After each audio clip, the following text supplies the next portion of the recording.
But I think you were vouching for that to bring PARRA. No, PDA.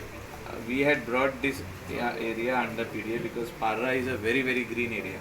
If you come to PARRA, you will see that our FAR is 60%, 0.6. We don't allow high-rise buildings to come there. It's not a coastal belt like Kalangut area. This is a tourism belt. That area is a residential area where few tourists come and stay over there in the guest house.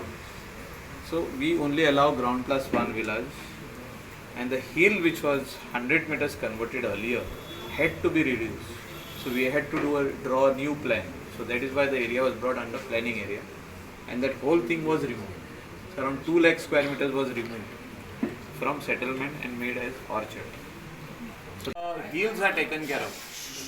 जे पार्राचो हिल जो 100 meters settlement आसलो 2021, so we had brought it down to 30 meters, 30 to 40.